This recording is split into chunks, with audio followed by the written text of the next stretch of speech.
बिंदिया को पानी पूरी खाने की बहुत आदत थी। उसे कहीं भी पानी पूरी दिख जाए तो वो खाए बिना नहीं रहती थी। इस बात से उसकी सास सुषमा बहुत परेशान थी। पानी पूरी ले लिया, पानी पूरी, चटपटी खस्ता पानी पूरी। पानी पूरी वाला, ओ भैया जरा रुकना, मैं अभी आई, रुको भैया। अरे बहू, मशीन लगाकर कपड़े धोती धोती कहाँ भाग रही है? माँ जी, पानी पूरी वाला आया है, मैं बस 5 मिनट में पानी पूरी खाकर आती हूँ। आप खाओगे? आपके लिए पैक करवा लूं? नहीं नहीं, मुझे नहीं खानी, पर ये तू जग और प्लेट क्यों ले जा रही है? ओहो माँ जी, पहले भैया से अभी खा लूंगी और उसके बाद बाकी जग में पानी और प्लेट में पानी पूरी पैक करवा कर ले आऊंगी। शाम को फिर मन कराता है ना खाने का। जब देखो पानी पूरी, हर समय पानी पूरी ही खाती रहती है, कुछ और भी खा लिया कर। माँ जी, पानी पूरी के सामने तो मुझे कुछ भी खाना अच्छा नहीं लगता। भैया जरा चटपटी चटनी लगाकर पानी पूरी खिलाओ और पानी खट्टा ही देना। अरे दीदी, मैं जानता हूँ आपको खट्टा पानी पसंद है, बेफिक्र रहो, चटपटी ही बनाऊंगा। मजा आ गया भैया, मजा आ गया। आहा, बहुत ही स्वादिष्ट पानी बनाए हैं। अब पानी पूरी पैक भी कर दो। अरे ये सुषमा जी की बहू कितनी पानी पूरी खाती है, जब देखो ठेले वाले को रोककर खड़ी ही हो जाती है। हाँ बहन जी, इस शहर का हर पानी पूरी वाला सुषमा जी की बहू बिंदिया को जानता है, जब देखो पानी पूरी के ठेले पर ही खड़ी दिखती है। क्या बात है बहन जी, किसके बारे में बात हो रही है? अब क्या हम मोहल्ले में खड़े होकर कुछ खा पी भी नहीं सकते क्या? दूसरों के घरों में झांकने और कानाफूसी करने की आप दोनों की आदत है क्या?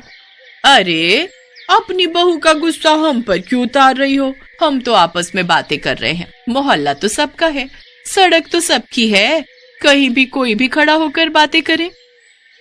बिंदिया बहू, तुम्हारी पानी पूरी खत्म हो गई हो तो घर में चलकर दूसरा काम देख लो। बस भैया को पैसे दे दो। भैया कितने हुए? 300 रुपए हो गए दीदी जी।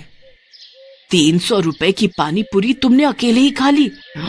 सचमुच तुम्हारा क्या होगा बिंदिया बहू? बिंदिया की सास सुषमा अब बिंदिया की इस आदत से बहुत ज्यादा परेशान हो चुकी थी। मोहल्ले में भी सब औरतें बिंदिया को देखकर बातें करती थी। बिंदिया के पति राजेश ने भी उसको कई बार समझाने की कोशिश की। बिंदिया, बाजार में जो खंबे के साथ एक पानी पूरी वाला खड़ा होता है, क्या तुमने उससे आज उधार में पानी पूरी खाई थी? हाँ, वो मुझे अपने सूट के साथ चुन्नी लेनी थी, इसीलिए मैंने सोचा कि पानी पूरी खाती हुई घर आ जाती हो। मेरे पास छुट्टे नहीं थे ना, तो 150 रुपए का ही तो उधार था, उसने तुमसे बोल दिया। हाँ, मैं अभी जब वापसी आ रहा था तो उसने मुझे आवाज लगाई और पैसे मांगे। बिटिया, ऐसा भी क्या कि तुम कुछ खाने के लिए उधार करके आओ? अच्छा थोड़ी लगता है, पानी पूरी वाले से पैसे उधार मत किया करो। ठीक है, अब आगे से नहीं करूंगी, गुस्सा मत हो। राजेश उस समय चुप हो जाता है। धीरे धीरे बिंदिया की पानी पूरी खाने की आदत और बढ़ जाती है। राजेश जो भी खर्च के पैसे देता, बिंदिया वो पानी पूरी खाने में खर्च कर देती। पर अब बिंदिया के पास ज्यादा पैसे नहीं बच पाते थे, इसलिए वो बहुत ज्यादा उधार पर पानी पूरी खाने लगी। और एक दिन, माताजी, वो यहाँ बिंदिया जी रहती है ना? जी मेरी बहू है बिंदिया। तुम कौन हो और मेरी बहू से क्या काम है? जी, बिंदिया जी ने मेरे 10,000 रुपए देने हैं। कौन से 10,000 रुपए? मैं कुछ समझी नहीं। माताजी, वो कई महीनों से बिंदिया दीदी मेरे ठेले पर से पानी पूरी उधार में खा रही हैं, उसी के 10,000 रुपए बनते हैं। तुम्हारा दिमाग तो खराब नहीं है?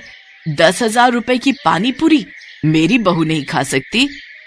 माताजी, मैं कोई झूठ थोड़ी बोलूंगा। ये देखो, बिंदिया जी के पास पैसे नहीं थे तो वो मुझे ये अंगूठी दे गई थी, पर ये अंगूठी तो मात्र 6,000 की है। आप ये अंगूठी रखो और मुझे मेरे पैसे दे दो। सुषमा देखती है वो अंगूठी सच में बिंदिया की है। अड़ोस पड़ोस की औरतें भी आवाज सुनकर अपने अपने दरवाजों और बालकनी में आ जाती हैं। बिंदिया के पास कहने के लिए कुछ बाकी नहीं था। सास सुषमा के पास वक्त जरूरत के कुछ रुपए जुड़े हुए थे, जो बिंदिया के ससुर की पेंशन से मिलते थे। सुषमा बिना कुछ बोले अंदर जाती है और 10,000 रुपए ले आती है। ये लो भैया तुम्हारे रुपए। शुक्रिया माताजी। पानी पूरी वाले के जाने के बाद सुषमा दरवाजा बंद कर लेती है ताकि मोहल्ले वाले कुछ बोल ना सके। बिंदिया, राजेश को इस बारे में कुछ पता नहीं चलना चाहिए। मुझे माफ कर दीजिए माँ जी, आज मेरे कारण आपका इतना अपमान हुआ। आज आपके जोड़े हुए सारे पैसे लग गए, वो भी मेरी पानी पूरी खाने की आदत की वजह से। मैं वादा करती हूँ माँ जी, मैं आज के बाद कभी भी इतनी ज्यादा पानी पूरी नहीं खाऊंगी। बिंदिया की आंखों में आंसू आ जाते हैं। चल अब छोड़, इतना ध्यान मत दे, जो होना था हो गया, आगे से ध्यान रखना। हाँ माँ जी, मैं वादा करती हूँ। उस दिन से बिंदिया ने अपनी पानीपुरी खाने की आदत को कम भी कर लिया और उधार पर पानीपुरी खाना भी बंद कर दिया। दीदी जी पानीपुरी खिलाऊं? नहीं भैया, आज छुट्टे नहीं है। कोई बात नहीं दीदी जी, बाद में दे देना।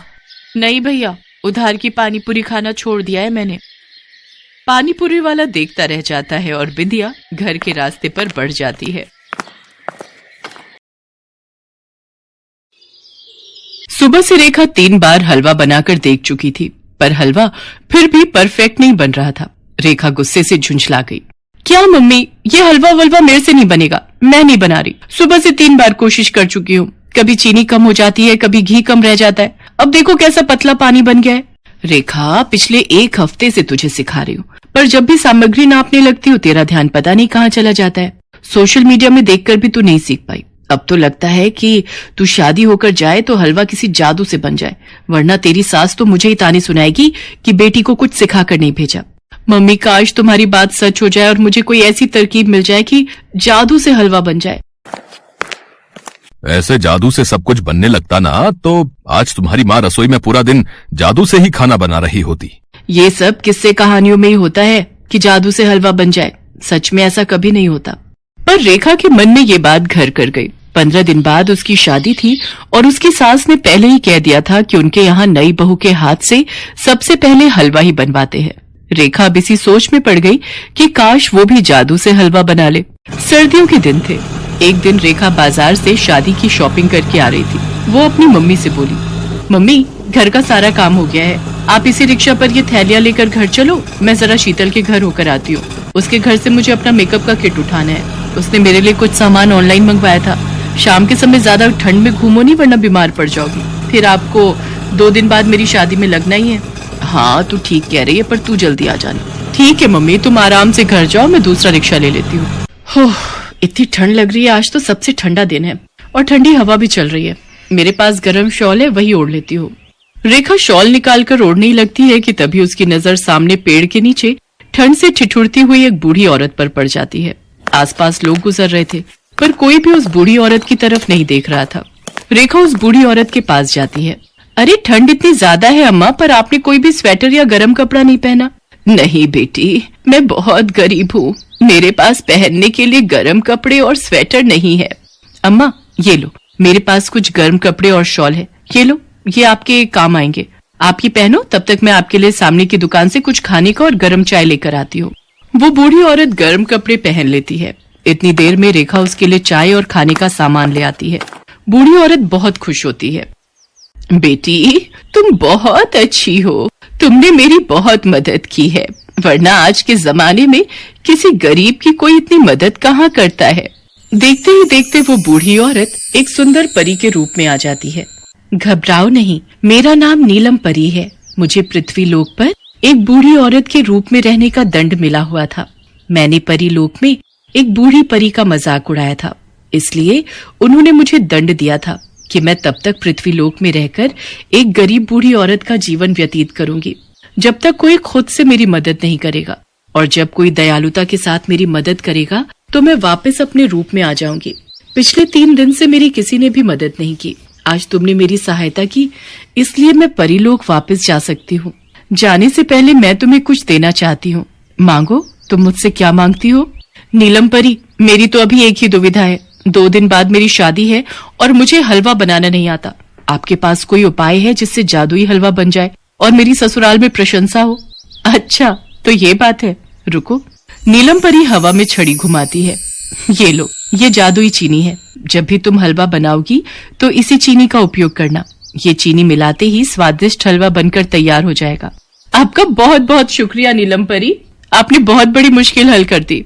नीलम परी से चीनी लेकर रेखा घर जाती है और चुपचाप उस चीनी की पोटली को अपनी अटैची में रख लेती है। 2 दिन बाद धूमधाम से रेखा की शादी विनय नाम के लड़के से हो जाती है। देखो रेखा बहू, तुम्हारी जेठानी वर्षा ने पहली बार बहुत ही स्वादिष्ट हलवा बनाया था। तब वर्षा ने हम सबका दिल जीत लिया था। आज तुम्हें भी सब मेहमानों के लिए स्वादिष्ट हलवा बनाना है। नीलम परी की दी हुई चीनी से हलवा बना लेती हूँ। जादुई हलवा खाकर ये सब मेरी तारीफों के पुल बांध देंगे। और ऐसा ही हुआ। रेखा ने नीलम परी की दी हुई चीनी जैसे ही मिलाई, हलवा तैयार हो गया। हलवा खाकर सबने रेखा की बहुत तारीफ की। आखिर जादुई हलवा बना ही बहुत स्वादिष्ट था। रेखा की तारीफें सुनते देख उसकी जेठानी जल भुन रही थी। सुनो जी, हलवा तो हमारी छोटी बहू ने बड़ी बहू से भी ज्यादा बढ़िया बनाया है। अब बहू को शगुन के रुपए देने चाहिए। हाँ रेखा बहू, हलवा वाकई में बहुत स्वादिष्ट बना है। सभी मेहमानों ने तुम्हारे हाथ के बने हलवे की बहुत तारीफ की। रेखा बहू, कल घर में महापूजा है और मैं चाहती हूँ कि हलवा तुम ही बनाओ। बड़ी बहू पूरी सब्जी बना लेगी। तुम्हारी शादी के बाद कुलगुरु घर में पहली बार आ रहे हैं, तो अच्छे से उनका स्वागत होना चाहिए। और हमारे घर के रीति रिवाजों के अनुसार कुलगुरु को हम भोजन में सबसे पहले नई बहू के हाथ का हलवा ही खिलाते हैं। ठीक है माँ जी, मैं बना लूंगी। रेखा अपनी अटैची में से चीनी की पोटली निकाल रही थी, तभी उसकी जेठानी उसे देख लेती है। ये चीनी तो मेरे लिए बहुत लकी है। अगर ये चीनी ना हो तो मैं स्वादिष्ट हलवा बना ही ना पाऊं। वैसे मैं इस पोटली में से जितनी चीनी निकालती हूँ उतनी बढ़ जाती है। ये बहुत अच्छी बात है। ये सब नीलम परी के जादू का कमाल है। अच्छा, तो ये बात है। ये रेखा हलवे में इस चीनी का इस्तेमाल करती है, वरना इसका हलवा इतना स्वादिष्ट हो ही नहीं सकता। मैं भी देखती हूँ अब ये कल हलवा कैसे बनाती है। अगले दिन रेखा पूजा के लिए हलवा बनाने लगती है, पर जैसे ही वो अटैची देखती है, चीनी की पोटली गायब थी। वो परेशान हो जाती है। रेखा रोने लगती है। उसे कुछ समझ नहीं आ रहा था, पर उसे हलवा बनाना भी जरूरी था, क्योंकि उसकी सास उसे बार बार आवाज लगा रही थी। रेखा को हलवा बनाने की आदत पड़ गई थी। वो अपनी समझ से सारी सामग्री डालकर हलवा बनाती है। कुलगुरु हलवे की बहुत तारीफ करते हैं। ये देखकर रेखा अचंभित हो जाती है। मैंने तो इस बार हलवे में नीलम परी की दी हुई चीनी डाली ही नहीं थी, फिर भी मेरे हाथ का हलवा इतना स्वादिष्ट बना था। ये कैसे हो सकता है?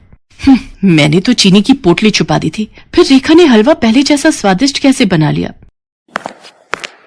तभी रेखा के सामने नीलम परी प्रकट होती है। रेखा, चिंता करने की कोई बात नहीं है। तुम्हारी जेठानी वर्षा ने चीनी की पोटली छुपा दी थी, पर तुम्हें ये ज्ञात ही नहीं कि तुमने बार बार हलवा बनाने का अभ्यास किया और तुम खुद से ही स्वादिष्ट हलवा बनाने लगी। व्यक्ति जब किसी चीज का अभ्यास करता है तो वह उस कार्य में निपुण हो जाता है। जैसे आज तुम हलवा बनाने में हो चुकी हो। अब तुम्हें मेरी दी हुई जादुई चीनी की कोई जरूरत नहीं है। नीलम परी की बातें सुनकर रेखा बहुत खुश होती है और उसकी जेठानी अपना समूह लेकर वहां से चली जाती है।